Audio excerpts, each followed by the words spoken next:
Penggugat dan tergugat telah melakukan pernikahan di hadapan pegawai pencatat nikah Kantor Urusan Agama di Kota Palembang dan tercatat dalam kutipan akta nikah. Setelah menikah, penggugat dan tergugat bertempat tinggal di rumah orang tua tergugat di Palembang selama kurang lebih 1 tahun.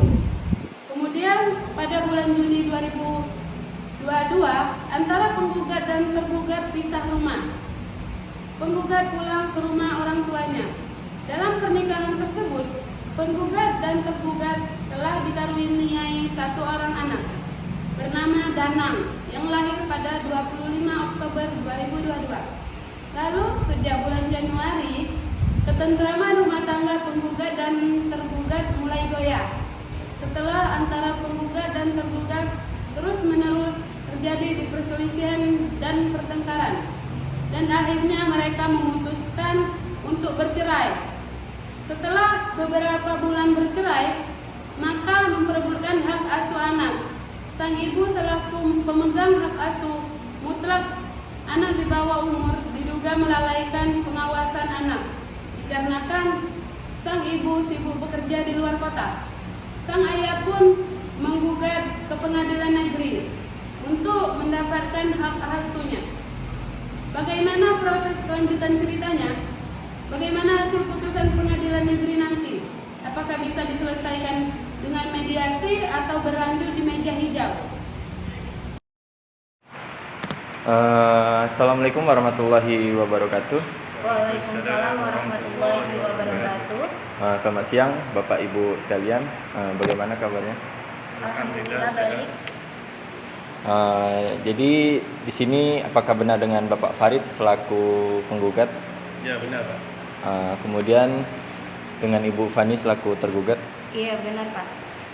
Oke, baik. Perkenalkan dulu, nama saya Dwiki Nur Ismail. Saya selaku mediator di sini. Sebelumnya saya akan menjelaskan dulu tugas seorang mediator.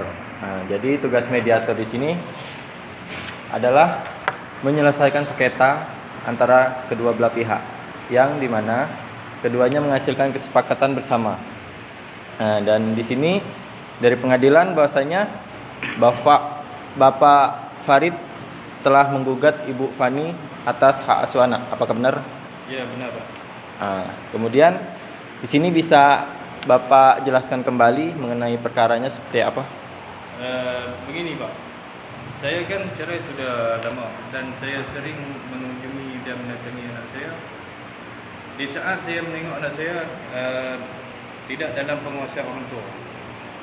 Setiap saya ke sana, anak saya selalu sendirian dan tidak diawasi oleh sesiapa pun. Di sana hanya ada ibu mertua saya dan beliau pun tidak mengawasinya. Sedangkan kalau menurut saya di usia anak harus diawasi secara penuh oleh orang tua. Takutnya anak saya diculik atau ada hal-hal yang tidak diingini terjadi. Kejadian itu hanya terjadi sekali 2 kali, Pak. Hampir setiap saya ke sana, anak saya selalu sendirian. Jadi saya berkeinginan untuk membawa agar saya dapat asuh saja. Jadi setiap Bapak ke sana anak Bapak selalu sendirian ya? Iya, Pak. Sendirian terus, tidak ada dalam pengawasan. Oke, baik. Untuk Ibu Fani apakah ada pembelaan? Tidak seperti itu Pak sebenarnya. Orang tua saya mengawasi anak saya sebisa mungkin dan merawatnya seperti anak pada umumnya. Hanya saja kenapa saya tidak berada di rumah adalah karena saya bekerja untuk menafkahi dan memenuhi kebutuhan anak saya. Jadi karena saya sendiri tidak dapat sepenuhnya mengawasi anak saya meminta bantuan kepada orang tua saya.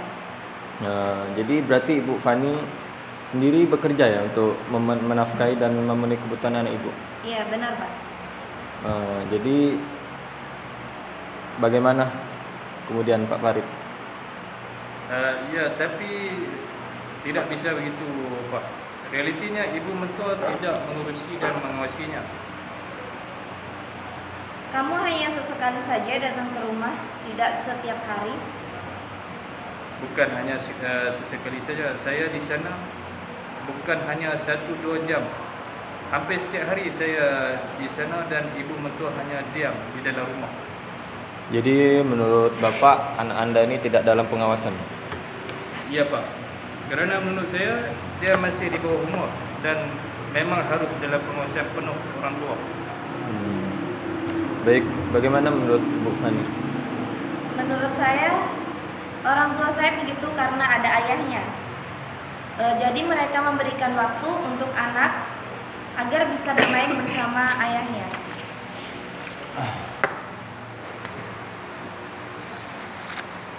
Baik, untuk selanjutnya saya ingin bertanya dulu kepada tergugat yaitu Ibu Namira. Anda bekerja itu dari jam berapa sampai jam berapa, Bu? Saya pulang dari luar kota seminggu sekali. Jadi saya meminta tolong kepada orang tua untuk mengurusi anak saya, Pak. Baik. Tetapi semua asupan untuk anak tercukupi kan, Bu? Seperti susu atau barang-barang dan lain-lainnya. Iya, setelah saya bekerja, karena sebelumnya saya bekerja, mantan suami saya tidak memberi nafkah yang cukup untuk kebutuhan anak. Maka dari itu saya harus bekerja, Pak. Kemudian bagaimana pendapat Bapak Farid? Pertama, patokan cukup menurut dia itu berlebihan, Pak. Kalau menurut saya, dari saya memberi nafkah pun sudah cukup sebenarnya untuk anak saya. Selain itu, saya juga sering memberi uang pada saat saya mengunjungi. Baik. Bahasanya Bapak Ibu, untuk selanjutnya mengenai permasalahan Bapak Ibu ini udah mulai ada progres. Jadi menurut Ibu, untuk hak asuh anak, apakah Ibu masih ingin memiliki hak asuh penuh atau tidak? Bagaimana, Bu? Tentu saja saya akan memintanya penuh, Pak. Baik. Kemudian Bapak Farid bagaimana? Apakah masih ingin meminta hak asuh atau tidak? Ya Pak, dulu saya yang berhak untuk mengasuh. Baik. Untuk penyelesaian permasalahan ini, apakah akan dibuat akte kesepakatan, entah itu akte kesepakatan di bawah tangan atau melalui notaris? Bagaimana menurut Ibu? Kalau menurut saya di notaris saja, Pak, biar jelas. Ya, Baik, sebelum saya lanjutkan ya mengenai akta itu, bahwasanya kalau akta di bawah tangan itu tidak memiliki kekuatan hukum, Pak. Jadi kalau melalui notaris tentunya memiliki kekuatan hukum dan itu harus kita penuhi. Jadi untuk penyelesaian ini, hak asuh anak tetap jatuh kepada Ibu Fani secara penuh. Tetapi untuk hal-hal yang telah dijelaskan oleh Bapak Farid tadi, kita buatkan bentuk dalam akta, di mana di situ memuat perjanjian-perjanjian di mana Bapak Farid menuntut atas hak anak tersebut. Bagaimana Bapak Farid? Baik Pak, saya setuju. Kemudian Bapak Ibu Fani, apakah ada selanjutnya mau yang disampaikan? Tidak ada, Pak. Baik, untuk mengenai permasalahan ini saya rasa sudah selesai mengenai permasalahan hak asuh anak ini. Jadi pokoknya hak asuh anak tetap jatuh kepada Ibu Fani selaku ibu dari anak. Kemudian Bapak Farid tetap memiliki hak penuh atas anak tersebut tetapi harus melalui sesuai perjanjian menurut akte yang telah ditandatangani. Nah, baik, untuk prosedur mengenai pembuatan akte itu nanti bahasanya Bapak Ibu akan datang ke notaris, kemudian tentu saja membawa saksi-saksi pendukung guna memiliki kekuatan hukum.